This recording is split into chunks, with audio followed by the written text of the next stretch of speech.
You're listening to MinerTalk on demand exclusively on 600 ESPN El Paso. Stay up to date with MinerTalk by downloading the free 600 ESPN El Paso mobile app. And welcome in MinerTalk. That's right, UTEP getting the win over Louisiana Tech. The Miners get this one 70-60. And that's right, this is MinerTalk, presented by Jack in the Box, with 15 locations in El Paso and Las Cruces. Jack in the Box, the perfect spot before and after every game. UTEP getting the win here, as mentioned, 70-60. And I'm not alone to talk about this one. Behind the glass, we have Alberto running the boards. We got Zay in the building as well. We also have George. We have everybody here except the one and only Adrian Broadus. We're holding the fort down for you. He'll be back. He'll be back soon. Don't even worry about it. And speaking of Adrian, congratulations to the A-team, Adrian and Alyssa, on their wedding anniversary this past New Year's Eve. So shout out to you guys. And I'm running out of breath on this one. UTEP getting the win, guys. Let's see if I could get these microphones right. Zay, go ahead and give me a mic check. Mic check, go Miners. Okay, perfect. So I know which mic you are. You're for. And George, let's have you go. Hey, man. You got me? There we go. All right, perfect. So I know who's who.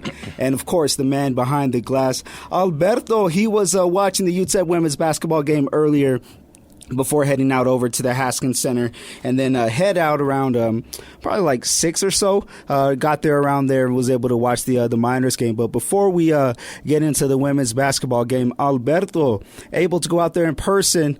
Oh, man, what a matchup for the Miners. I know the attendance for tonight was listed as 4,600, and we'll get to you in a bit. I know we got some lines ringing in, but we'll talk to a man who was out there at the Haskins Center for the CUSA opener for both teams, but this one at the Haskins for the Miners. Zay, crowd. I know that you were really looking forward to a big crowd for this game. The first out of 3 legs. Bit disappointing, in my opinion, but how was the crowd despite the 46/4,700 number? Yeah, it was loud. They got into the game a couple of times, and the 4692 number, it's frustrating. I feel like I was expecting at least 6,000. I wanted, to think that, hey, maybe they can get up to 7,000, 8,000. I was reaching too far. I mean, they could barely get 4,692, and that's just really disappointing, right? But at least now, they beat a very, very quality team in Louisiana Tech, preseason conference favorites. Yeah. They put, the whole city on notice as well as the whole league. And hopefully on Saturday, they're playing the defending Conference USA regular season champs, Sam Houston. Hopefully they can get a bigger crowd then. Yeah, and if they can continue this type of play right in front of crowds, obviously that number is going to go up. But you mentioned the Sam Houston game. We're definitely going to talk about that one. They're not too far from here. They're out in Cruces. That was a close one between the Bearcats and the Aggies, of course. But I know we got Alberto behind the glass, and Alberto shifting over from women's basketball to the men's game. UTEP able to play some stifling defense. How was it within the first 5 minutes? I mean, offensively, both teams struggling, but UTEP's defense kind of getting out to an early start. It was that UTEP defense that is able to carry them to the win, right? 15 steals. They finished the day with 15 steals, and they forced a whole bunch of turnovers, right? They had the victory in the turnover margin big time, 20-3. So they were able to just play stifling defense, like you said. And despite not winning the rebounding battle, they won other margins, and that's what's lifted them to a victory today.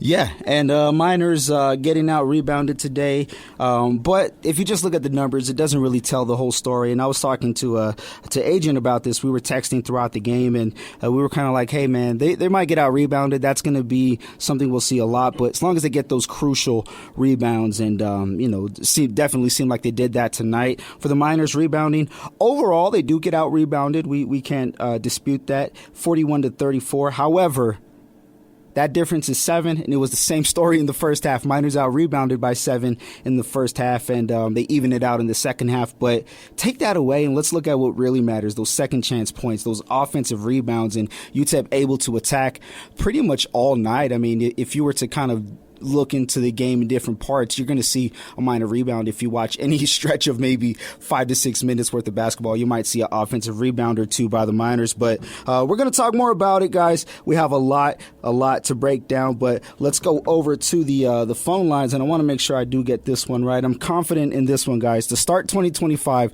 we're going to do things the right way. It is hard, but you know what?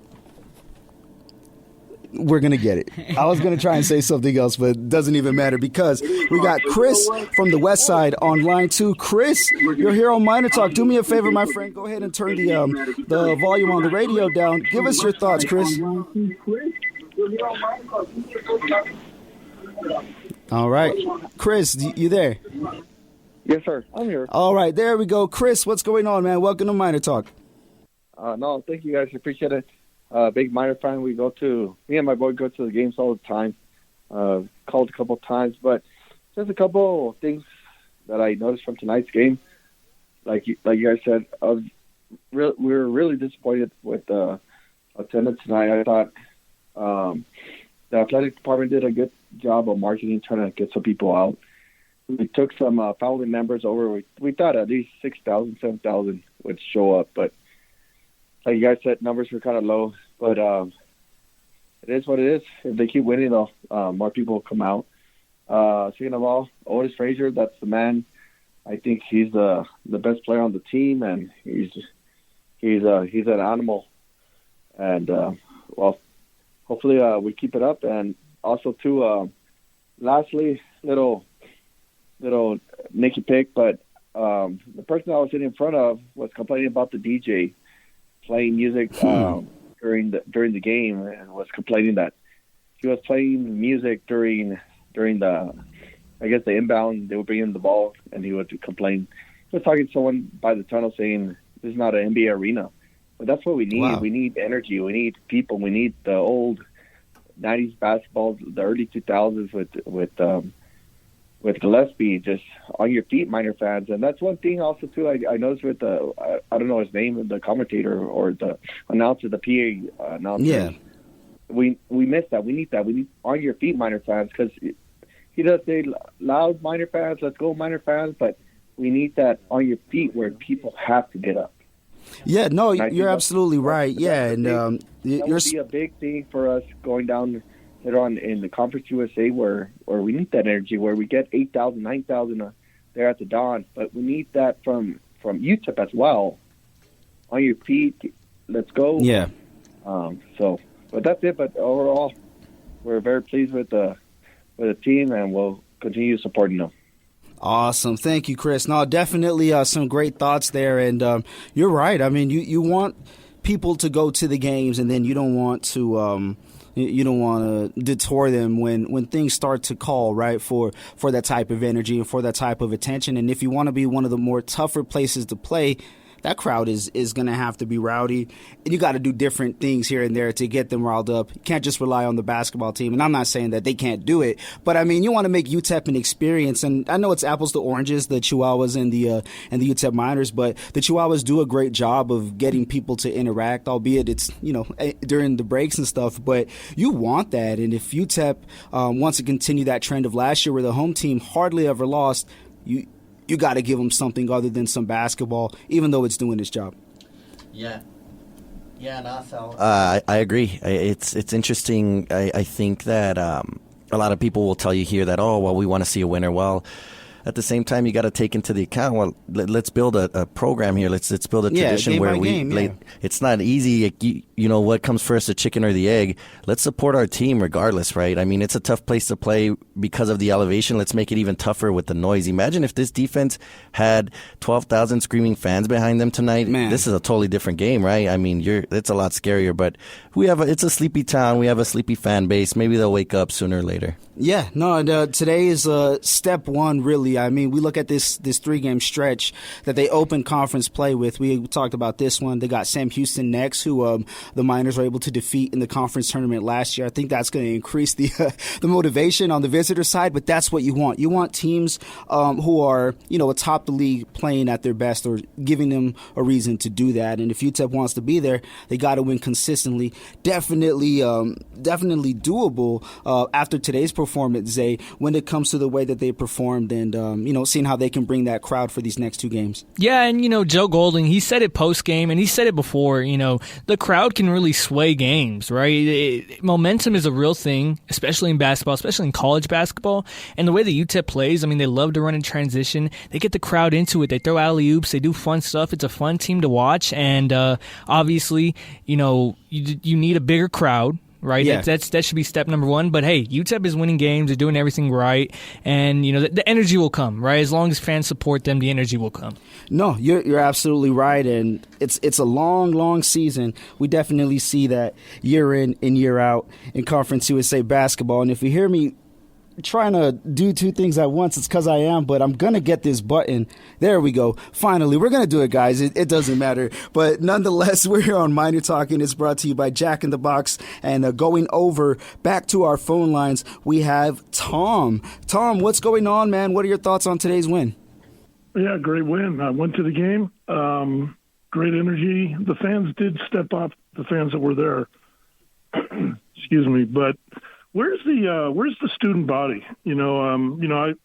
I went to UTEP and graduated from UTEP, and I went a little bit later in life, and I went to school in the UTEP in the late '80s, and I used to cherish getting that free ticket, and then going to the game because I didn't have much money back then, and it's just disturbing that you have a team that's starting to play this well. It's already picked up 11 wins.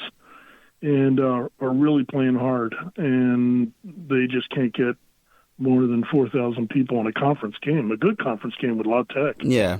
So a little disappointing, but I think the fans will start to turn out. It's been probably too long of a dry period, and people are just, disenchanted, and they need to wake up, like everybody else said. But the other point I wanted to bring up is I think this team's got, 15 steals, guys. 15 steals. The other team had 0. La Tech. He's got to continue to play to his strength, and that's the team lateral quickness that this team has. I think he should press more. I think he should trap a little more. I think he should continue to just get in the face of the other team, in their guards, and just keep the guards rattled. So they just can't really get the ball to the bigger teams that we're going to, the big men for the bigger teams we're going to play. So yeah, that's some of my thoughts.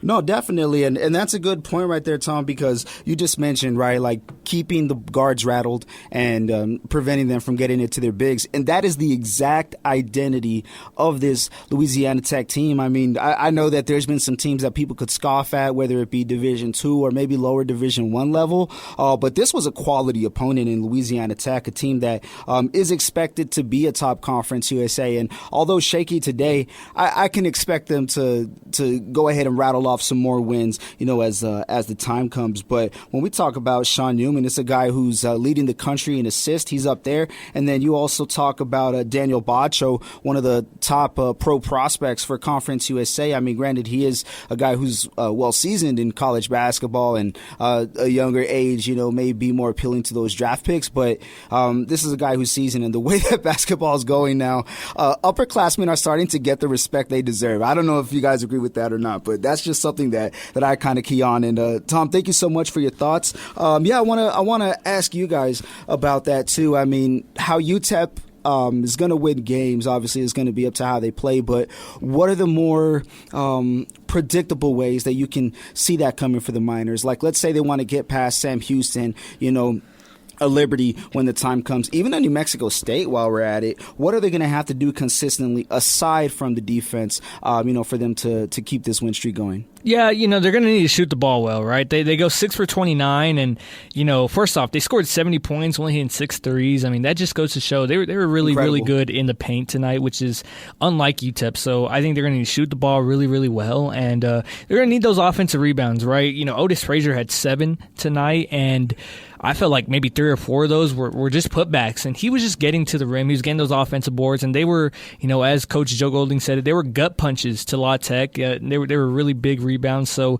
keep winning the second chance points if you can, and shoot well. I think that aside from forcing turnovers and stuff like that, what we're used to seeing from UTEP is win the offensive rebound battle, which is going to be tough for them. I don't even think they won it today, or they did. Offensively, yeah, but overall, yeah. And then shoot the ball well. They 6 for 29. It's not great. 6 for 29 from 3. By the way, there, not great. You're not happy with that, right? And overall, they shot only 38% today. If we're going to go with 37.9% here from field goal percentage, but I think the important thing is continuing to get good looks. Yeah. There was a couple times where their talent really outweighed and made something out of nothing late in the shot clock. You can't really keep counting on that, but it's getting the good looks. It's those backdoor cuts. It's those driving kicks, right? Keep getting good looks. I think, who was it? Trey Horton here struggled a bit today, 0 for 2, but he got some good looks, right? Especially early on. If those 2 shots fall, maybe he has a totally different game, right? So I think that's just what it comes down to, is playing within themselves. They're really good pushing the pace, but they're also still really good in the half court. Yeah. So I think it's just playing sound offensively, and a game like this could take you a long way. Yeah, and offensively, this team much improved versus in years past. I think obviously the main one, just in general for this year, has been their 3-point shooting.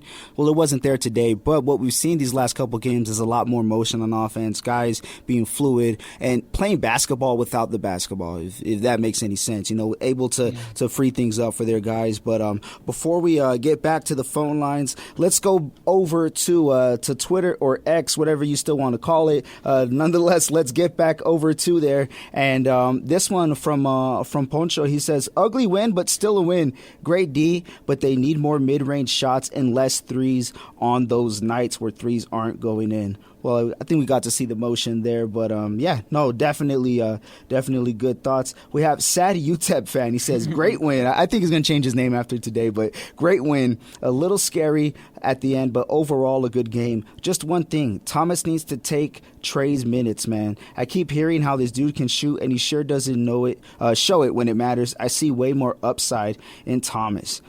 Interesting thoughts. I mean, this is... I don't know if it's a hot take or not. I mean, I don't know if it's too big of a take because when it comes to minutes, I mean, there's going to be some for either guy. And if it's a game where you're struggling on your threes, one side of it is like, hey, stop shooting, just as we saw Poncho mention. But with Sad UTEP fan, I mean, if you want to break the trend, you gotta break through it. So I don't know, man. What do you think, Thomas more than Horton? Well, look, I think that. Ahmad Bynum, who came into today as, I think he was still the nation's leading 3-point shooter in percentage. Mm-hmm. He goes 0 for 8 from the field, 0 for 5 from 3. I mean, 3-point shooters have their ups and downs, and right now Trey Horton, he's in a really bad stretch, right? He's having himself a slump, and just like you see in baseball, hitters have slumps all the time. He is a shooter at the end of the day. I think that down the stretch in conference play, just because, he's shown that he can hit threes, eventually those will start to fall. I think that he's going to keep those minutes. But KJ Thomas, he's played really, really good. He only had 4 minutes today, but he had a really, really nice and one bucket. And, I'm not going to say he should take Trey Horton's minutes, but if he keeps playing the way he does, he might. Yeah, and maybe if he doesn't take away all the minutes, maybe just a portion of it. I think also too they may take it on a game by game basis. Like what is the identity of that game in itself? But something interesting that Golding had mentioned, and I can't remember if it was in a pregame interview or postgame interview, but either way he had mentioned how Kalu is a guy who he sees when it comes to working the hardest. He says obviously all of them work hard, but the guy who's usually in the gym first and the last to leave is Kalu, and then aside from that, it's going to be Trey Horton, how they continue to put up, their shots and work on their individual game before and after practice, on days off, what have you. So, I mean, if we're seeing Kalu have this progression, right, taking things game by game, who's to say that Horton, can't be that? Yeah, I mean, we saw that earlier in the season, right? Kevin Kalu was pretty quiet offensively, right? And now we're starting to see maybe more of a guy that's closer to averaging kind of a double-double or close to that at least, right? Effective, right? As far as going on a game-by-game basis with the guards, Ahmad Bynum was 0 for 8 today, right? As they said. He had 4 steals. I mean, he was energetic. He was moving around, and he never put his head down, even though he was having a bad shooting night. Yeah, Trey Horton, you take that 0 for 2 with a big grain of salt. And KJ Thomas, I hate saying this, he played within himself, right? I hate saying that, but like he filled his role nicely. I mean, they didn't need him to expand that today. And so I thought that's perfect where we're at right now with our guards. And we're so deep there, too. I mean, yeah, no, definitely. A lot of guards. That's Joe Golding's dream, too, right? If he could have guards only on his team, I doubt he wouldn't want that. I mean, this guy's, he's a guard himself, a guy who got it through the mud out there, with ACU. But Alberto, before we go over to Milkman, who we have online, too, I mean, you've been hearing all this talk about minutes between Horton and Thomas. Is it kind of just buying into something that isn't worth buying? What do you think? No, I think I forget which. I think it was Jorge who touched on. I think it's just a lot about who gets hot at the right time, right? You guys touched on Kevin Kalu. I was just checking the stats. There's a 3-game period where the dude didn't score a bucket. But now he's out there. The last game he was attempting a 3-pointer. Why? Because that confidence. Yeah, why? Because that confidence has gone up. So I think it's like this game is also a lot about confidence. So I think if Trey Horton's a lot of these shots start to hit, hey, maybe things go your way and another thing comes of it. So I think those extra spots that are up for grab for the Miners are just going to be about who gets hot at the right time. Today was Elijah Jones in the end of the first half. He gives you crucial minutes, and so it's about who's going to be able to give you what you need when you need it. So I don't think it's just and one answer is the answer.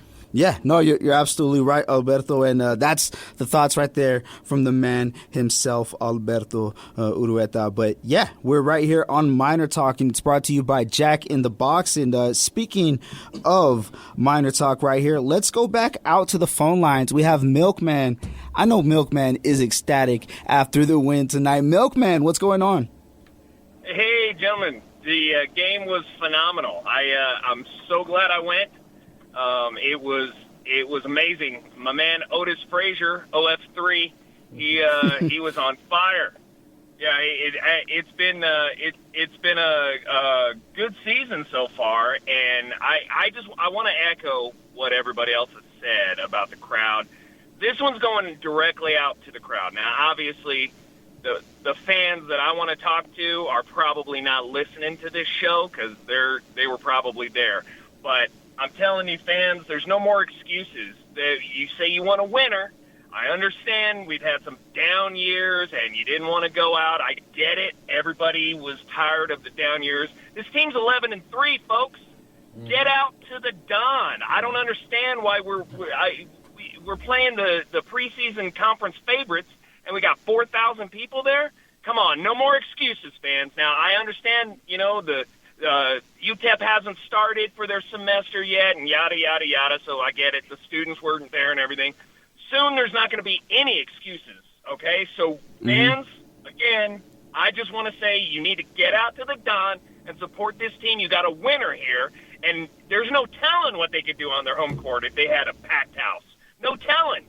No, man, that's some fire right there. That's some passion for Milkman. And we're talking about 46, 47 or so around there, Milkman. But, I mean, let's just let's say we have a crystal ball, right? And the Miners don't want to get too ahead of myself. I hope Golding's not listening. I know the next game is the biggest one. But let's jump ahead to the Battle of I-10 in basketball. And just look into the future and say that UTEP gets past Sam Houston. And now they're riding this winning streak, not only in Conference USA, but of course it will be like 5, I think, or 6, something along the lines of that for the Miners. But for the Aggies, Battle of I-10 in basketball, 2-0 in Conference USA play, Milkman.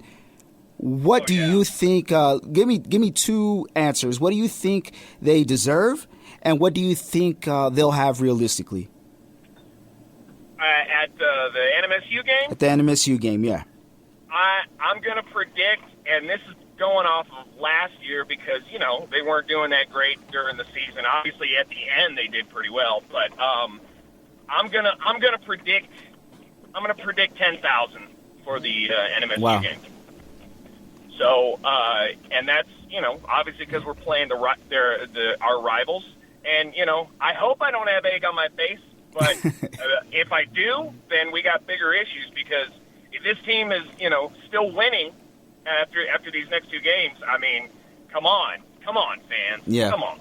You heard it from the man himself, Milkman. You are the best. Thanks for calling in, man. We appreciate you guys. He's talking about pushing 10K out at the Haskins Center for Miners versus Aggies. I mean, I don't know. I don't want to say it's unrealistic. I know that the chances would be slimmer than they are wider, but I mean, we're talking about Battle of I-10. The Aggies might bring, at the very least, 600 to 700 on their end, and let's say the Miners are hot.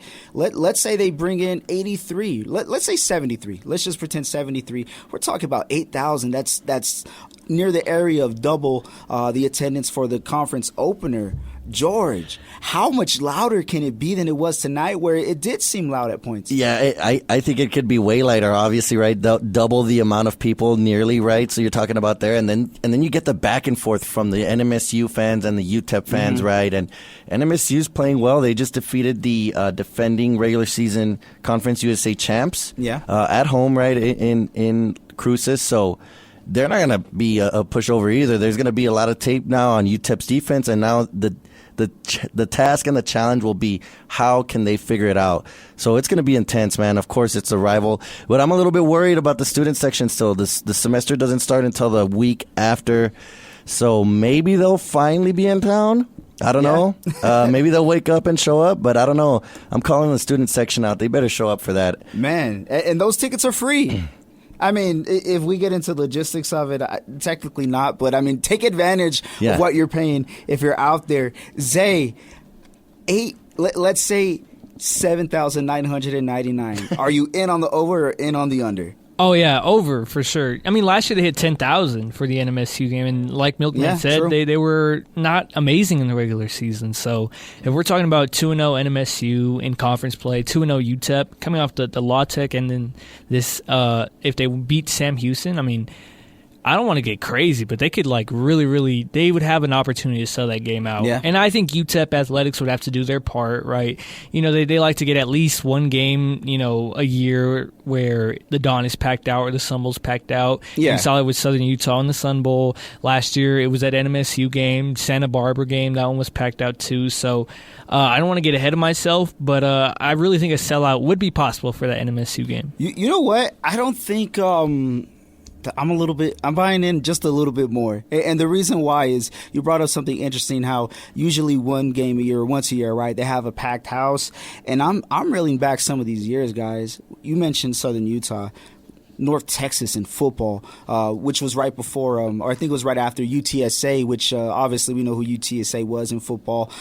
For back over to basketball, North Texas in basketball. I mean, year in and year out, it seems like they have these high attended games across various sports, and obviously we could talk about the big one too, volleyball. They've been a monster these last couple of years. So, I mean, if that's based off of hype at the time, or also too, the way the team's performing, who's to say that they can't have more than one in basketball? So definitely some great thoughts there. Let's go back over to the phone lines. And as a matter of fact, before we get over to the phone lines, let's go ahead and load up a legal ID. We're going to pause 10 seconds for station identification. We'll be right back in 10 seconds on Miner Talk right here on 600 ESPN El Paso. Streaming worldwide through the 600 ESPN El Paso mobile app. 600 ESPN El Paso is KROD El Paso, a Town Square media station. And we're back on Miner Talk. It's brought to you by Jack in the Box. There's 15 locations in El Paso and Las Cruces. Jack in the Box is the perfect spot before and after every game. There's one right down the road from us, guys. I mean, I don't know about you guys, but whenever I got a little bit of the munchies and stuff, I'll stop by, come on over here. Sometimes after the show, I'll go out there to Jack in the Box, and my favorite is the green chili burger. Oh man, so good. But I'm getting hungry. But I want to talk about a team who was hungry today. That being the Miners with their 70-60 win over La Tech. As promised, we're going back over to the phone lines, and we have Brian. You're in on Miner Talk. What's going on? Hey, what's up, y'all? Good win for the Miners.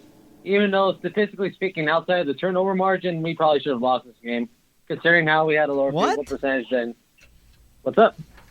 How? Well, the main issue is three-point percentage and field goal percentage were lower than La Tech, what really helped us was those 3 turnovers compared to last Tech's 20. Yeah, no, the turnovers were huge for the Miners, and not only them on defense, but them taking care of the ball themselves, Brian. I mean, this team, just to be so efficient, and we're not just talking about play from one guy, play from 2 guys. We're talking about all over the floor, everybody taking good care of the ball. The only turnovers when it comes to the Miners, when we're really looking at it for big players is or big play time. Let me say that big play time rather would be Terrell and Barnes, and each of them only had 1. They had way more assists combined than they had turnovers, and they had more steals than they had turnovers as well. So, no, you're absolutely right. Turnovers on both sides of the sword. The Miners able to do well on that. Yeah, there's a lot of good stuff.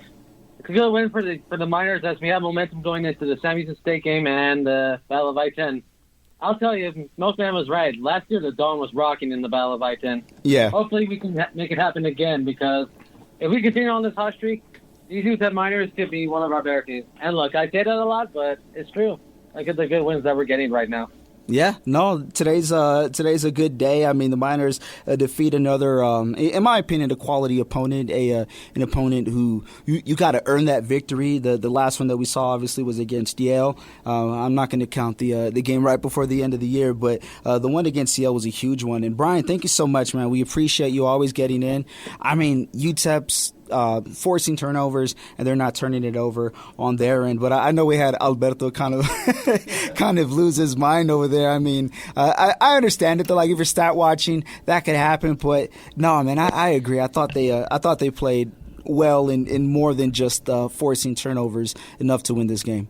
No, I think they do a bunch of stuff, despite the whole rebounding thing that leads you to believe that they deserve to win the game. You know, they outscored in the points in the paint, and that's huge. Their ability to do that despite not winning the rebounding battle, that's huge to me.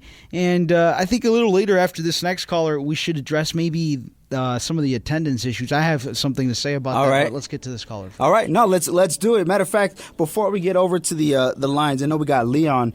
He's on the line right now. We'll get to you in just a bit. I want to go back over to X and Twitter, and I went back a little too far. That was an Augustine tweet about Frazier underperforming on December 21st. So that's so last year. Pre-Christmas. That's pre-Christmas. Yeah. Let's go over to X, and we have Shannon Sharpay says, very nice win team for the UTEP Miners. And of course, getting back over to it, we have Leo _Miners fan. He says, great win tonight. Otis Frazier the third, the Hellraiser. Kalu, keep working on that hook shot. It's a nearly impossible shot to block. Keep working. 1033.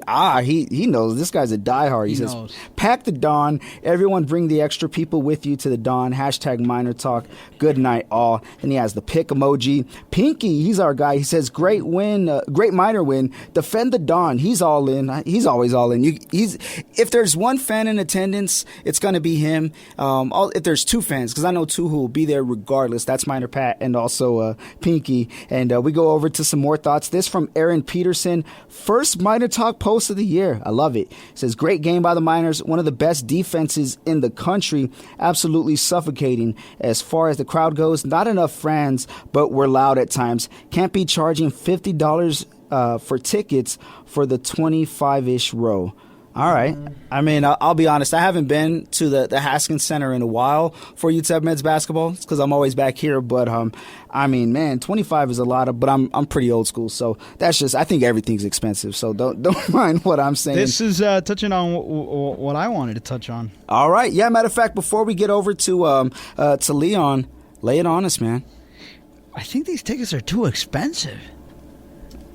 These tickets are $50, like all 27 rows up. And is that $50 a pop? A pop. So for one, they're $50. A family of 4 is $200 to get in, and the concessions are even more expensive. When is a family of 4 going to go? Yeah, and then they're resales. So this is on our season ticket holders, guys. No. This is on Ticketmaster. That's what I'm saying. On UTEP's Ticketmaster, they're $50. Oh, okay. 27 rows up. Wow.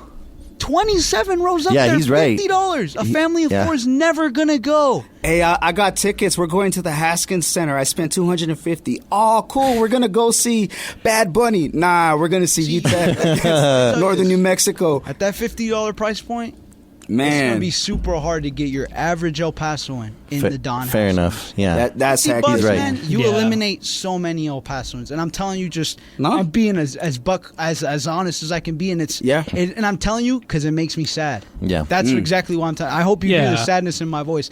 $50, I just checked it out today. Man, that's way too much, and then it's not going to happen. For me, like UTEP will release these like $9.15 tickets, and they'll market it, and then like you check the tickets out, like you're like behind the scoreboard, you can't even see the game. Like you're watching it from like the TVs behind the scoreboard. It's like it just feels like a slap in the face for real diehard UTEP fans. Sometimes they're not going to have the money, like you said, $50 for decent tickets. They're not going to have that type of money, and we get on them. We get on UTEP fans for not showing up, but at the same time, I mean, those ticket prices are ridiculous, and they're the same prices when UTEP is 14 and 18, right? And then it's just it's disappointing. So I agree with Alberto. No, man, that's interesting. See, I wasn't aware of that. Like I said, I'm always back here, but I mean, that would drive me away for sure. I mean, and the game's streamable too on ESPN Plus. That's not the exact reason people aren't going. I mean, both can be true, but man, 50 is crazy. That's a ridiculous number. But let's get over to back over to the phone lines. We have Leon on the line. Leon, what's going on, man? Welcome to MinerTalk. Hey, Happy New Year, gentlemen. Happy New Year, Leon. What's your take from the game? Well, I mean, I got a way to fix the attendance, and one is, how about we make Milkman the PA announcer and get rid of the lady that keeps yapping during the game? I don't know why we have two announcers, man. I really don't get Monica. it. And I don't get it, and I don't think a lot of fans like it either, in my opinion. And I've been a season ticket holder forever, but just my opinion. All right. On a prior note, on maybe something that's going to make you a little bit more happy, how about we give credit to number 33, Mr. Jones, the first half?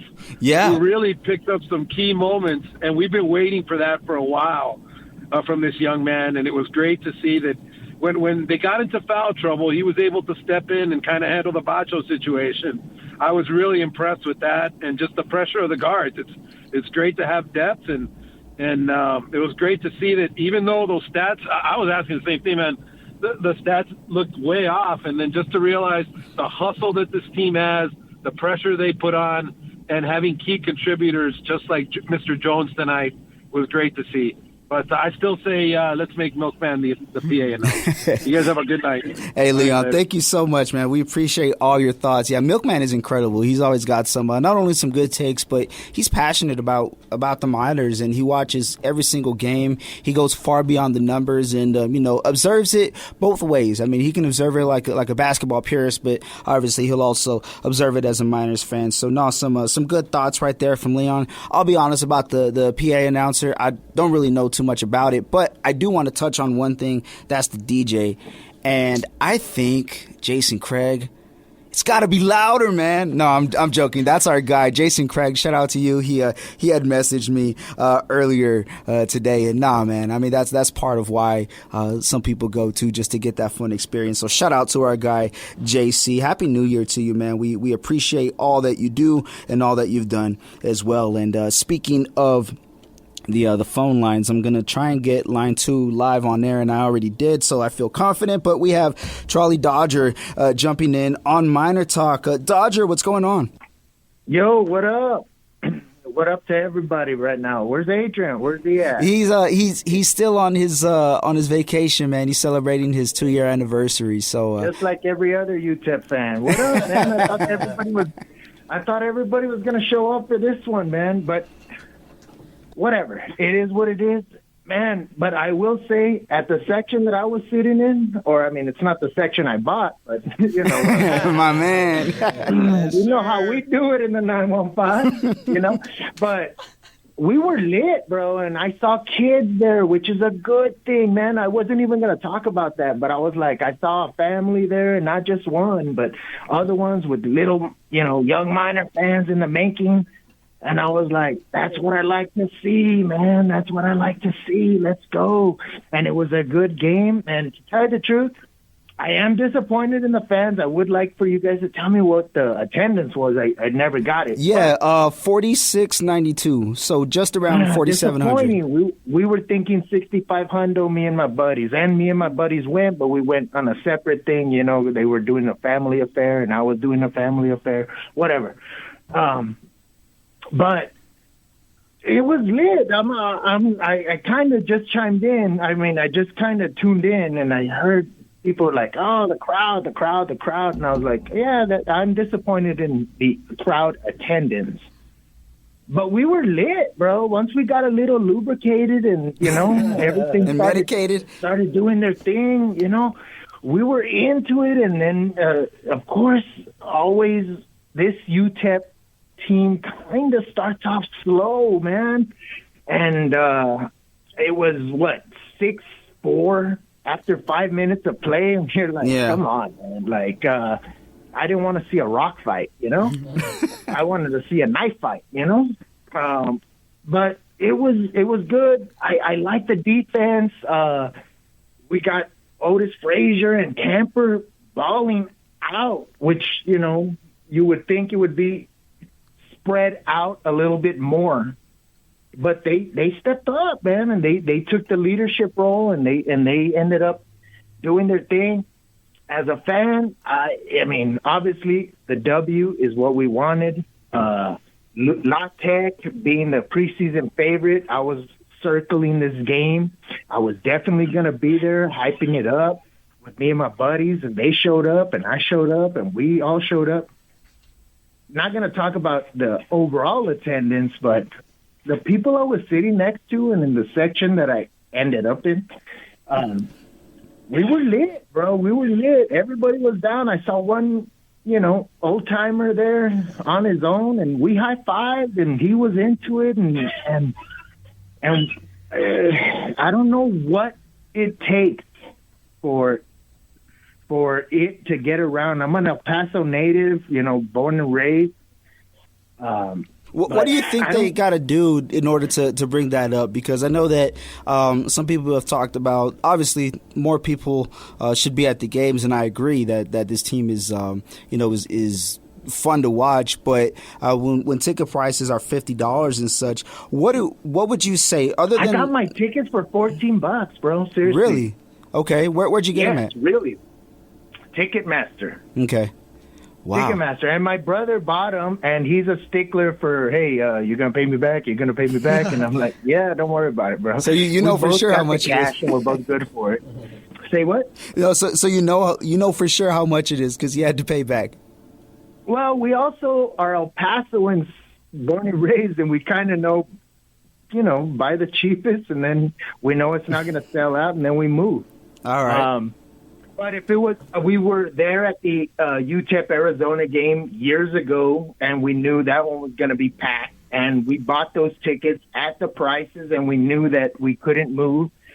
So, I mean, you can do it, guys. You don't have to sit in the nosebleeds. Nobody's going to get their nose bled if you just know what's up. I don't know if I should be saying that or promoting that, but like, it's all right. So we got our tickets, and it wasn't the 915 tickets. He was like, no, I only had 4.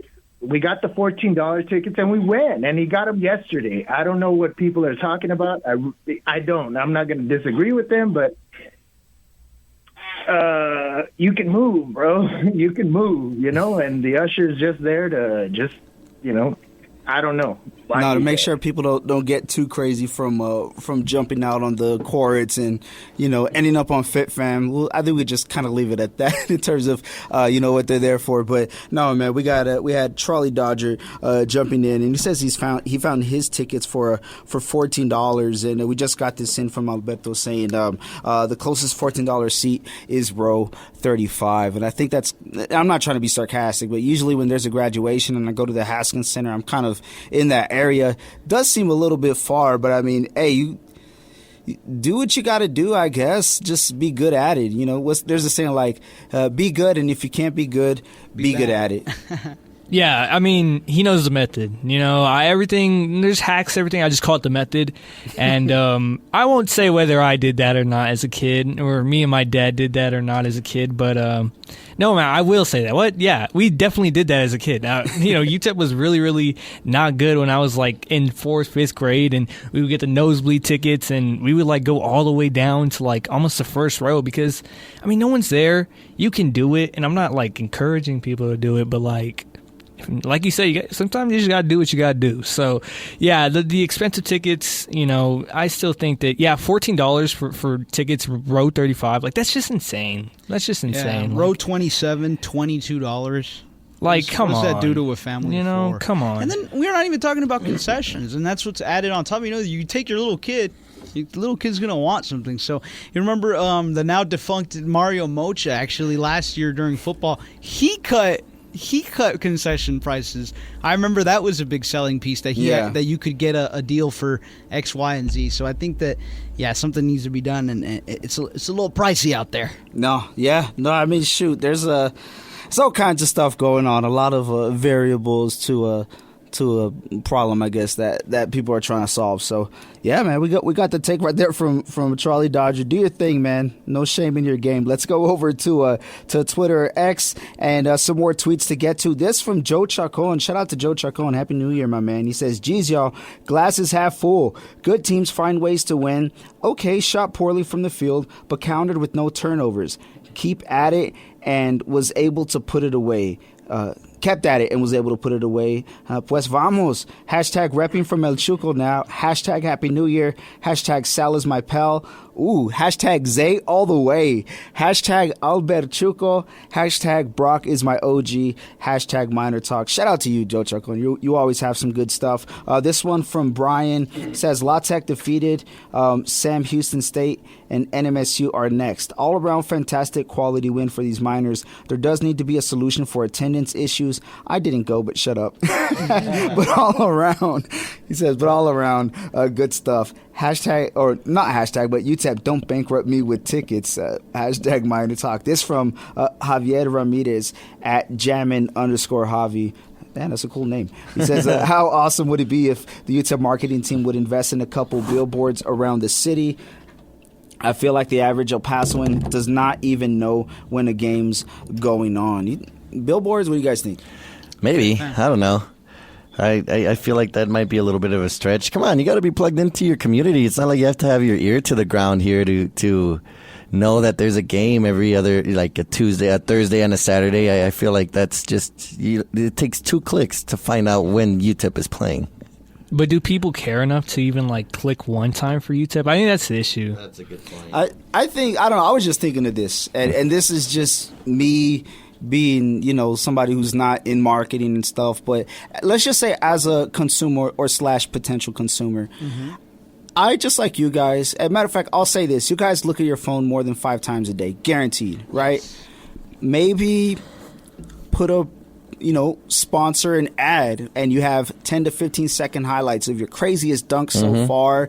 And then obviously whoever you're playing next, and then, put the game in time there. You don't even really need, in terms of flat out exposure, being on TV, having those commercials out on TV and stuff. People are going to be on their phones and stuff. Instagram ad, Facebook ad, X, TikTok, whatever. Maybe they do that already. I'm not too sure, but I'm just guessing.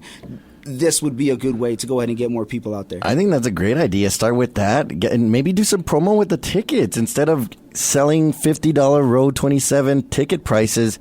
I don't know, do a buy one get one half off. You know what I'm saying? Like get these people interested in like getting a deal. Marketing idea, guys, just popped up.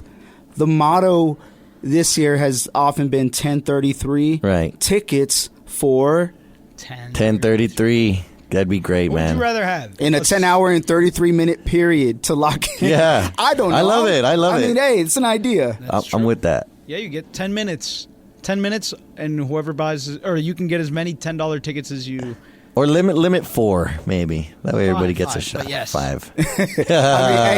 These are just ideas. Yeah, we're just throwing it out here. Just throw it out there. Let's see if it's. We're trying to solve these attendance problems here that have now have become glaring at 11-3. We just love UTEP basketball and are passionate about every aspect of the department. I will say, how come everybody got a hashtag except me? That's crazy. Zay got one. True. Hugo Sal is my pal. That's Alberto got one. What?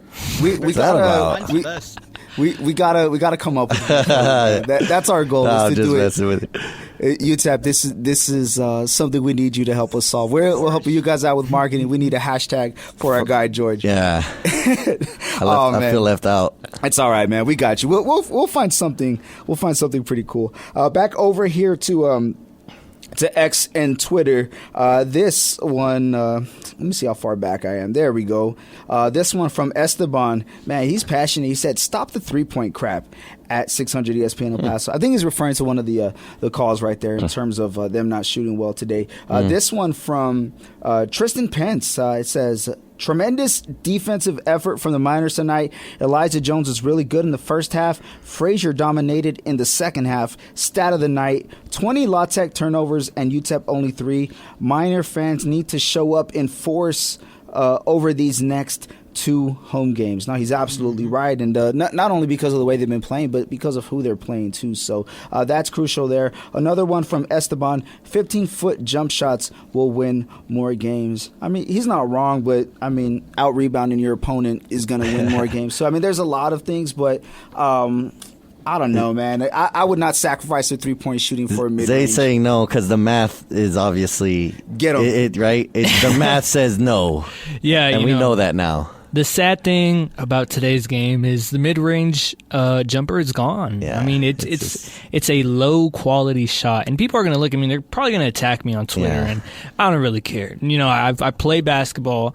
I watch basketball. I'm not going to say I understand basketball better than other people because I think basketball, you know, people watch it and view it in different ways. But, I mean, the analytics say, I mean, taking a contested mid-range shot like 15, 16 feet away from the basket, you're going to miss a lot of those, just as you're going to miss a lot of threes, you know, but at least with 3-pointers, you get 3 points. You know? Even just the raw numbers, right? It takes 33% to make that 3-point shot worth it. And I think for the 2-pointers, right, it's 50.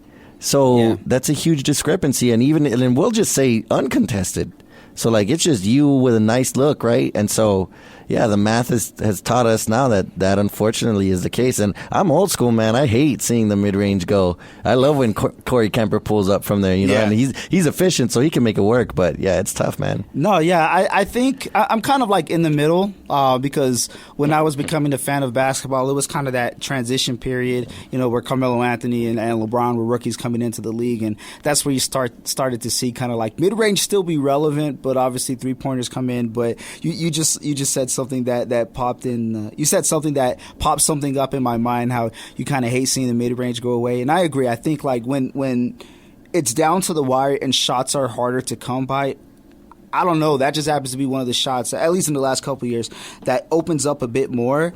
But I used to hate seeing a team in transition and then dish it out to the side and the team shooting a 3. Like, what the hell are you doing? That's the dumbest shot ever. And now it's pretty much expected for a lot of teams. It used to be a bad shot. Unless you were the 6 seconds or less Suns, that used to be a bad shot. You remember that team? Like the 04, 05 Suns that would just jack up shots 6 seconds or less, right? Now, it's not bad unless you're shooting. I mean, UTEP was bad today, right? 21%. Yeah, at that point, maybe, stop taking threes, which they did. But, yeah, I mean, the math just tells us a totally different story nowadays. Yeah, and, you know, it's the same thing in the NBA. Like, I understand it. Nobody wants to see a team chuck up 29 threes and only hit 6. Like, that's not enjoyable to watch. Like, I understand that, right? But they're chucking up 29 threes for a reason because who knows? Next game, UTEP can go, like, 15 and 29, and all of a sudden everybody's saying, wow, keep shooting the ball. They're so good at shooting the ball. It's really just day and night with 3-point shooting, and I think that, you know, if you're a guy like Corey Kemper, you know, like George said, take that shot. You're really good at it. You're efficient at it, but I don't want, like, David Terrell taking a mid-range shot. I don't want like Devon Barnes pulling up. Yeah. He's like 5'9", trying to jump over like a 6'5" defender. Like, no, it makes it a tougher shot. Yeah. So I don't think it should, like, I understand that, yes, we should take some mid-range every now and then, but to say like don't take any threes and take like full mid-range, like, no, you're not going to win that way. Yeah. You're just not. And UTEP needed every single one of the 6 threes today.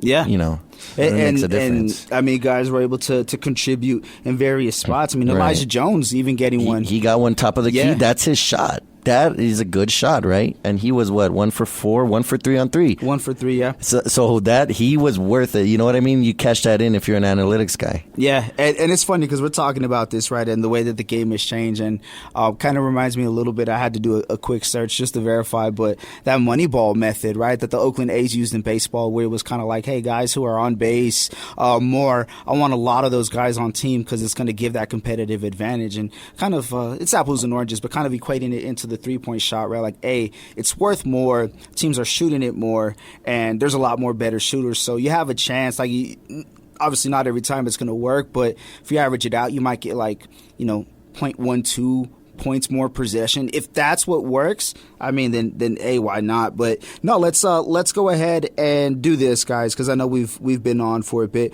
We're gonna take a quick break, and we'll return to MinerTalk in just a bit. We will have some awards to hand out as well. We'll do the Win Supply El Paso Hot Hand of the Game Award. We'll also do the Oscar Arieta Agency Player of the Game Award, and we'll do all of that and more when we come back to MinerTalk. We'll also talk about Sam Houston. I know we were jumping ahead to New Mexico State, but Sam Houston deserves that respect, of being a formidable opponent. We'll give a quick preview and our thoughts as to what the Miners need to do for victory on Saturday. So yeah, that's all coming up next right here on MinerTalk.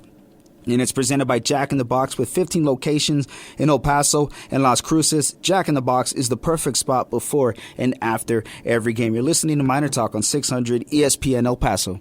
And welcome back to MinerTalk. It's right here on 600 ESPN El Paso. And MinerTalk is brought to you by Jack in the Box. 15 locations in El Paso and Las Cruces. Jack in the Box is the perfect spot before and after every game. And UTEP coming away with the win today over Louisiana Tech, 70-60 out at the Haskins Center, and the Miners opening up Conference USA with the victory. Their first time scoring, I can't remember the exact number, north of 60 something plus, I'll just put it that way, in like their last 10 games, something like that, against Louisiana Tech. So that just shows like the history of UTEP, Louisiana Tech, and oddly enough, right, they finally get out of the 60s, but they land flat at 70. I don't know if that's like, just the way it works in this series. It's usually a defensive matchup back and forth. That's what it was for the first 5 minutes or so. Both teams showing their defensive prowess, but the Miners able to basically just out-physical and be more aggressive than Louisiana Tech from beginning to end as well. There wasn't one moment or one stretch of the game, I'll say, where Louisiana Tech looked like they were going to overpower the Miners just in terms of second, third, and even fourth efforts. That's what it comes down to. And UTEP was on top of that tonight for a good chunk of it. And because of all of that good stuff that the Miners are able to do, makes it a bit easier when it comes to deciding some awards. Sometimes it's not easy because we'll have 4 or 5 guys go off, and it's like, man, who is it going to go to? A lot of guys pitched in. But we're going to go ahead and hand out some awards. We have our minds made up, and I don't know about you guys, but you guys listening rather, but we have it. Let's see if it matches up, and we'll start off with the Win Supply Hot Hand of the Game. You can visit them online at winsupplyelpaso.com. That's right, Win Supply El Paso, Hot Hand of the Game. Zay, who are we going with? Yeah, for the hot hand of the game, it was, like you said, it was pretty, unanimous. We all agreed and understood who it was going to be. That's Corey Camper Jr. He goes 17 points, 6 of 14 shooting, 1 of 3 from the field, perfect 4 for 4 from the line. And the real big one, 4 steals for Corey, 39 minutes, 4 steals. He was on the floor almost the whole game. All in all, really, really good game from Corey Camper. Yeah, and a guy who's been on the floor majority of the game for majority of the season as well. Corey Camper Jr. is your Win Supply El Paso hot hand of the game. Visit them online at winsupplyelpaso.com. Up next, it's the big one, the Oscar Arieta Player of the Game. You can check them out online at oscararietaagency.com. And we got our mind made up too, George. Who are we going with for the Oscar Arieta Agency Player of the Game? Yeah, who else could we go with but other than Otis Frazier III? 9 for 18 shooting, 21 points, 2 for 9 from 3, but that's all right, as we've talked about before. Double-double, 21 points, 11 rebounds, 7 of them on the offensive end. I mean, grinding down there, following his own shot. Getting and ones, 3 assists, no turnovers, 2 steals in 32 minutes. I mean, that is a complete game if I've ever seen one. Yeah, no, you got to see Otis Frazier III in the mix of a lot of stuff. If there's a highlight, let's say there's 2 highlights, right? Every 5 minutes of the game, you're going to see Frazier doing something, and it's usually something different. He's going to drain a shot from long range. He's going to grab an offensive rebound. He's going to get a physical defensive rebound. He's going to dish out the ball. He might even get a steal or 2. I mean, what is this guy not doing out there? And that's expected of him, too. I do want to say that. This is a guy who showed a lot of promise last year, and going into this year is kind of owning that moniker. Is like, I'm that dude on this team, and there's a lot of guys who can do that. I think I'm more bought in than I was last couple episodes. I'm like, there's only 3 guys. Now I'm starting to see it. I see the vision, guys. I do want to put that out there. But no, Frazier, the pinnacle of it all tonight. 21 points, 50% from the floor, 11 rebounds, gets his double-double as mentioned. Only 2 fouls, a very physical guy who only got 2 fouls. That's very impressive. 3 boards to his credit, 2 steals in 32 minutes. He was out there. He was effective. And more importantly, he is the Oscar Arieta Agency Player of the Game. Check them out online at oscararietaagency.com. We handed out those awards, but Alberto, I do think tonight's performance from the team warrants more than just those 2. How about an honorable mention? Who are we going to go with for an honorable mention? I love the way Devin Barnes played today. He went 11 points. He went 2 of 6 from the 3-point. He had 2 rebounds, 2 assists, and 2 steals. I really liked what he did. Devin Barnes, he started as well, so yeah, great game for him. Yeah, all in 27 minutes as well. So, I mean, these are just a handful of guys out of a great team effort who happened to go out there and dominate. I mean, I think we could say that too. I know it's a 10-point win. It may have been closer at times than that, but UTEP pretty much dominated with their physicality today and en route to that 10-point win over Louisiana Tech. So, after the first leg of 3, when it comes to the Conference USA home stretch to open things up for the Miners, up next is Sam Houston, the Bearcats, who currently now are 7-6. They entered tonight 7-7, I should say. They entered tonight 7-6, going into Cruces to take on the Aggies. They wind up dropping that game. It was a close one, 75-71. They had the lead at points in the second half. They outscored the Aggies by 4 in the second half. But it's still not enough. They do drop it to New Mexico State. And guess what? The Miners got them after they get Sam Houston here on Saturday. So that's going to be a very, very interesting one. But the Bearcats, just taking a look at what's been going on for them this year. We mentioned it, 7-7 overall. Looking at some of the games, they did drop one to Baylor. It was an ugly one, but I think that's expected. Baylor ranked 12th at the time, 104-67. That was after their win against Tarleton, who the Miners took on as well. But looking at some of the other games here, I'm going to look at some more losses. Indiana, that's expected. It was a 97-71 game. After that, a 2-game stretch. Texas Southern, all right, it's respectable, but St. Thomas of Texas, I mean, that's northern New Mexico territory, so I'm not going to buy too much of that. They lose to Pitt, 110-78. They win another one against Dallas, similar to northern New Mexico, and of course they drop this one. So bit of a wild card. They can allow a lot of points. Defensively, I don't think they're similar to who they were last year, but I mean, this is going to be a game that they have ingrained in their mind. Doesn't matter who returns, doesn't matter who didn't return. This is a team that, if you're a Sam Houston you have a bad taste in your mouth after the Conference USA game last season. But what are we thinking, guys? Miners, Sam Houston. Give us the game plan for you, Zay. Yeah, it'll be a good game. I think that Sam Houston, obviously, they have a bad taste in their mouths. They were the number 1 seed, at Conference USA regular season champions. They get upset by UTEP in that semifinal last year, so they're going to want their get back. I don't know how many of those players are back on the team from last year. But, preseason I was looking at Sam Houston. I was just thinking, they're just not as good, right? They're just not as good as last year, and that's evident in, their record and how bad they've lost some of these games. And, was Sam Houston hurting for money? I mean, they played a lot of paycheck games, it seems like, right? I saw Indiana, Pitt. There were a couple Power 5 teams on that schedule for them. So, like you said, they're a wild card. I really don't know what to expect from them, but I do know that this is going to be a hard-fought, gritty game, and UTEP's going to need to execute. They're going to need to enjoy this win today and get right back to work tomorrow.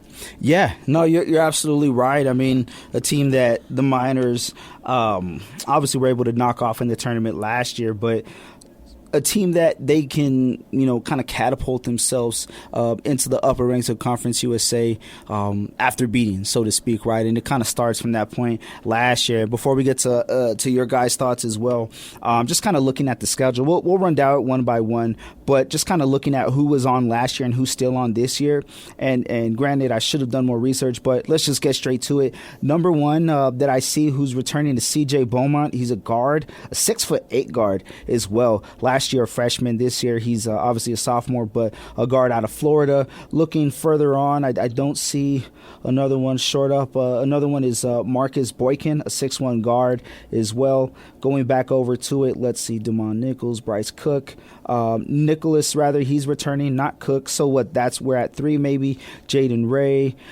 Honestly, guys, it may be about 5 guys. 4 to 5 guys returning from last year, so a completely different look. But if you're the Miners going into this one, right, obviously you get that win in the tournament last year, but you're returning a lot and you're facing a lot of new faces.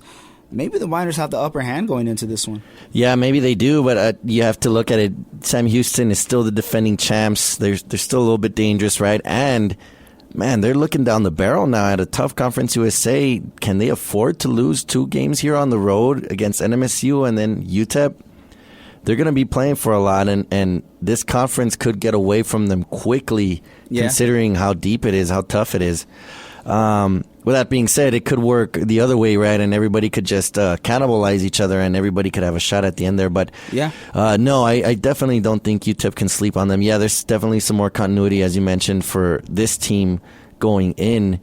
And maybe UTEP could expose that. I don't know how much continuity La Tech had this year from last year with these teams. The main pieces, yeah. Yeah, so, and obviously, I think with the addition of Bacho, right? Yeah, he was there. He was there. Okay. Yeah. So, so we'll see. I think UTEP just goes out and plays its game and does what it does and exposes them defensively. Yeah, Alberto, a big one coming up. Obviously, the bread and the sandwich, so to speak, of this 3-game stretch. The Miners getting Louisiana Tech tonight, right? But Sam Houston coming up. How are you feeling about this one?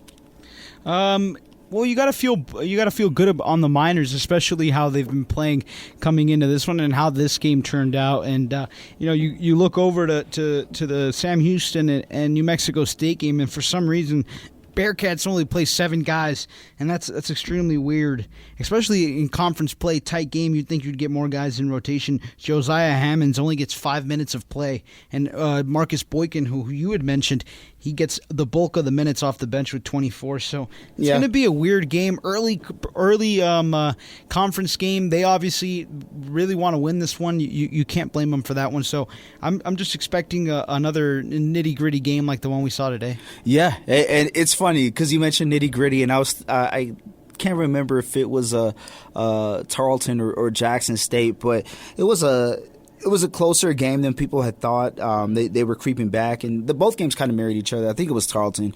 But the Miners wind up scoring 60-plus in that one, and people are like, it was an ugly win. And I'm like, I think it was prettier than we think. I'm old school, guys. I think of ugly like south of 50. Like 55 is high scoring in an ugly game, right? And I mean, just even thinking back to like Joe Golding and his ACU days, I mean, it didn't even matter if they were dropping 49. Yeah. They're holding you to 35 or something like 42, 37 or some nasty score. Yeah, it looks like a good football score, bad basketball score. So that's funny right there. But man, for Sam Houston, definitely a team that has extreme amount of guards on it, but as Alberto mentioned, runs pretty short. Zay, I mean, UTEP kind of, I don't want to say matching up well, because we'll see what the matchups are going to be, but in terms of style of play, if we're just going off of a roster outlook, a lot of guards, not as many bigs, should be a fun back and forth one. Yeah, it should. I think their two best players, I remember him from last year, Lamar Wilkerson, he entered the portal, he had a lot of interest, ended up going back to Sam Houston State, and then what's his name? Damon Nicholas Jr., excuse me. 3 years of experience, Duncanville, high school, one of the best programs in the state of Texas. He's a really, really good player. And they have size on him, right? Nicholas is 6'4". Wilkerson is, I think he's like 6'5" or something. So Corey Camper, and David Terrell, Devon Barnes, they're going to have their hands full, but I trust them to shut down their guards. I mean, UTEP shut down, one of the best point guards in the nation today, Sean Newman, the best they could. So I trust them. The one that I'm worried about is their big man. It's the 6'11" forward, Utah State transfer, Khalifa Sako. And I apologize if I'm messing up his name, but I know he had a double-double tonight against NMSU. And we know UTEP, they struggle against big men. They did good against Bacho today, but, can they hold that over, right? Yeah. And UTEP loves to double down low, and they gave up a lot of open threes, honestly, to Louisiana Tech today. And if those threes fall for Sam Houston State, it could be a rough night for the Miners. So they're gonna need to tighten up on their defense, and we'll see what happens. Guys, get this. You mean Damon Nicholas Jr.? Yeah. Injured on November 4th, and then on November 21st, had surgery and will miss the remainder of the year. Wow. Man, so huge loss there for them. They're coming in weak-sided. They're probably missing him. Yeah, no, and the interesting thing too is, right, this is obviously just the outlook, far ahead from the game. I mean, Saturday is pretty far. No, calendar-wise, not too much, but when you're waiting for UTEP basketball, it feels like forever. But with all that being said, right, the big injury to Nicholas, obviously that's huge. But I kind of think back to when the Miners took on Yale, and one of their best players, went out. I don't know the update status on it, but he was out for the rest of the game, and Yale was still able to hang in there. Mm-hmm. And this doesn't mean just because Sam Houston is out one of their best players that they can't come in and make it a close game. Look at Tarleton. Look at Jackson State. And it could be one of those tricky games, right, where the guard play gives our guards trouble, and without a reliable big that can get buckets down low that we don't have, right, or I should say UTEP doesn't have, right, it could get tricky, man. Like Zay said, I thought I saw Bacho today a bit in the high post. They try to kind of like make him Jokic out there a little bit. Yeah. If they do that with Sajo, that could get tricky, right, with some guards that are reliable that could knock down shots. It could get tricky. I know La Tech shot better than we did today, or I should say UTEP did today. 29%. I mean, if they're around 33, that could be disastrous. Yeah, and I mean, they were able to overcompensate by taking care of the ball. If they're a little bit too loose with it and have some turnovers, I mean, could be completely different. But the game plan is going to be the game plan. We'll see what Golding rolls out with. And I love what he said today in his pregame interview. He's like, look, our plan is to be aggressive, force the ball away, not only out of Bacho's hands, but force the ball away. And it worked for a good amount of times. And he said, hey, if that doesn't work, we'll make more adjustments to it. But I love that because he's like, this is our focal point, knows that the team has to be better. Another thing, I'll mention in a bit, but another thing that they had to improve on was the rebounding. Although numerically they lost it, second half they were on par, and they actually out-rebounded offensively and got more points on second chance than Louisiana Tech. But another thing he mentioned was their slow start in the second half, and how that has been a big part of kind of their inefficiencies within this last 4-week stretch or so. And he said today he's going to put them out a little bit earlier, get a little bit more warmed up for that second half. I mean, guys, I don't know what the amount of time was that he let them out a little bit earlier, but whatever it was, it looks like it made a difference. Yeah, he said post-game they let him out at the 6-minute mark. I don't know when they usually come out. I'd say they probably come out like with 3, maybe 4 minutes left. So that's about 2 minutes earlier. And they did like live drills to kind of simulate what you're going to feel in that second half. And I mean, it paid off, right? They closed the game out really well, right? Those last 8 minutes, I was looking at the clock and I'm like, okay, UTEP's up right now. They're up by double digits, 8 minutes left. But this is when they usually kind of... We've seen it. Yeah, we've seen it, right? Against Yale, Jackson State, even Tarleton State, right? You've seen that same story. You're expecting, hey, Louisiana Tech's going to come back with the run, but they really didn't, right? Every time Louisiana Tech had some momentum, it was, someone like Otis Frazier coming up with a huge putback, or, Corey Camper hitting a huge shot. I mean, they were really, really good in responding to whatever La Tech threw at them momentum-wise. So really, really proud of that UTEP team to be able to really close this game out. Yeah. No, definitely some great efficiency there near the end. And before we wrap things up, guys, because I know it's coming up, we've been on the air for a while, so we appreciate you all tuning in. We'll go back over to X and Twitter. This one coming in from Esteban. He says, in regards to the 15-foot jump shots to win more games, he says, I'm a UTEP mechanical engineering alumni. I know math. All right, well, that's awesome, man. We'll see. I mean, hey, if the shot falls, you're not wrong. I don't disagree there. This one from Joe Chacon. He says, I didn't see George tagged on anything, but it sounds like he could be hashtag pobre Jorge.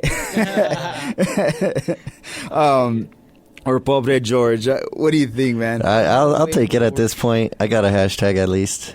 All right. I got you. And then... Oh, I love this one. I think you saw it too, Alberto. He says, or maybe if he's a regular, hashtag no way Jorge, as in no. Yeah, you get the picture. Yeah. But this next one, you are not ready for. He says, hashtag George of the Minor Jungle. Yeah. Oh, that one's good, dude. I'll take that one. Those are some quality ones, Joe. Shout out to you for that. I love it. I love it. I'm with it. All right, another one we have is Romeo. He says, will we lose a home game this season? Guys, is it too early to talk about that, or let's just jump on it? I don't know. I'll say this. I do think they will, just because it's going to be very hard to win all of your home games. I mean, pretty much for anybody, unless you're I don't know, one of the top teams back in their prime, like Duke in the 90s and whatever. But I digress. I do think they do.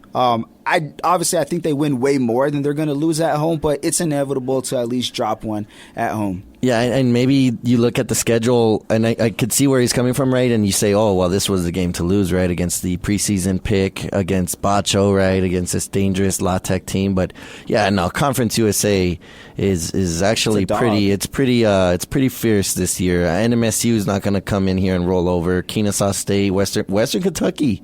Yeah, I mean it's going to be tough, man. Yeah, I mean let's reel it down. I'll ask you guys. We'll start with Alberto and we'll reel it down. I'll just go down the home games. Alberto, Sam Houston coming in, win or loss? Win. All right, New Mexico State.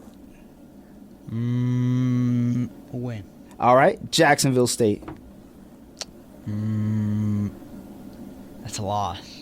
All right. See? All right, we already got one. And it wouldn't be a bad thing. I mean, they got Kennesaw after that. Then they get FIU, Liberty, Western, and then Middle. So those are still some tough games. I mean, Sam Houston or Louisiana Tech is not the only good Conference USA team that they'll have at home. So we already got your loss marked at Jacksonville State. Alberto, Zay, let's reel it off, man. We'll go back to it. Sam Houston. Yeah, I think that's a win.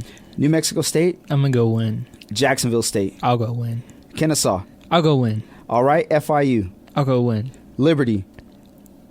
I think, I'm not. I think Liberty, West Kentucky, Middle Tennessee. I know you said that was one of their, that's part of their home stretch kind of right there.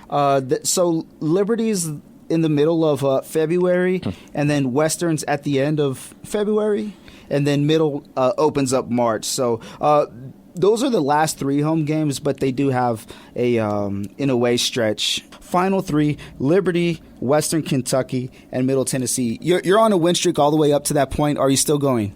I think they're going to lose one of those games. I'm not going to say which one because that's so hard. Those are 3 really, really good teams. I want to say they're going to go 2-1, but I guess, just for the sake of it, I don't want to jinx them or anything. I think they go 1-2 in that home stretch. Kind of a rough way to end an otherwise, really, really good home season, for them. Reverse psychology. Yeah. I like it. I like it. George. Yeah, he took the words right out of my mouth. I think they go 1 for 2 in that home stretch, but I do think that they equalize and they get 1 for 2 or 2 for 1, on the road against those teams. But it's just too tough. It sucks that Conference USA might be a 1-bid league again, as it always is, because this conference is tough in basketball this year. No, you're right, man. I mean, out of 9 home games, it's very tough to win all of your home games. Yeah. I mean, we're not saying that you shouldn't be over 500. I mean, shoot, maybe even over 60, 70%. Yeah. I mean, that's what I would expect from this team.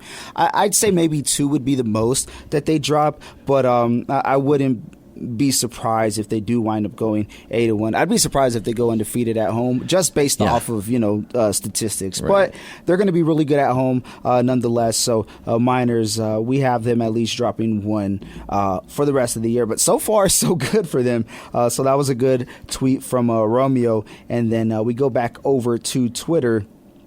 This one coming in from, matter of fact, I think we are all caught up, actually, guys. Let's just give this a quick refresh. And, yeah, that's pretty much going to do it. Miners get the win over Louisiana Tech, 70-60. Right here on Miner Talk. We did hand out some awards, and of course, the Win Supply El Paso Hot Hand of the Game. Visit them online at winsupplyelpaso.com. The award winner for the Hot Hand of the Game, none other than Corey Camper Jr. I think he's on my fantasy team. I got to double check like I do every game. But no, I'm joking, guys. Amazing performance from Camper Jr., the Oscar Arieta Agency Player of the Game. You can check them out online at oscararietaagency.com. None other than a name we've said a lot this year and even a lot last year. Otis Frazier III. A 21 bag, 9 for 18 overall, 2 for 9 from beyond the arc. Of course, gets his and 1 free throw. He does get 7 rebounds offensively and a couple of putbacks as well. A couple of points for him, rather. And gets 4 rebounds defensively. Do the math, that's 11. He gets his double-double. A combined 32 points and rebounds. That's amazing, man. That's what you're going to need in this league. 3 dimes to his credit, and then 2 steals as well for Otis Frazier III. Man, this guy's amazing. He's your Oscar Arieta Agency Player of the Game. Check them out online at oscararietaagency.com. That's pretty much going to do it, guys. The Miners get the win here, as mentioned, 70-60. They get Sam Houston up next. They fell to New Mexico State 75-71. They had the lead. It wasn't a large lead. It was a couple points, in the final half of the second half, the final 10 minutes. But nonetheless, they do drop it to the Aggies, and that's who the Miners will play after Sam Houston. But we'll talk about the Aggies after the Miners and the Bearcats meet up on Saturday. That's going to do it right here on Miner Talk on 600 ESPN El Paso. Don't forget UTEP and Sam Houston. That one starts 7 o'clock. We'll have the broadcast starting at 6:30 for the Longhorn Distributing Countdown to Tip-Off. John Teicher, Steve Yellen, amazing duo. You can catch it all right here. And then, of course, after the post-game show, give us a call, and that's all right here on Miner Talk. And you know what I just realized, guys? I'm so sorry. I didn't even say out the phone number one time during the broadcast. I know I did it during the post-game show, but we appreciate you guys for sending us a Twitter. And, we love that you've been rocking with us. Happy New Year to you all as well. And, we're going to be back again on Saturday, and we'll talk all about it, where the Miners take on the Bearcats. You've been listening to Miner Talk right here on 600 ESPN El Paso, and it's brought to you by Jack in the Box with 15 locations in El Paso and Las Cruces. Jack in the Box is the perfect spot before and after every game. We'll talk to you guys on Saturday. Have a good night.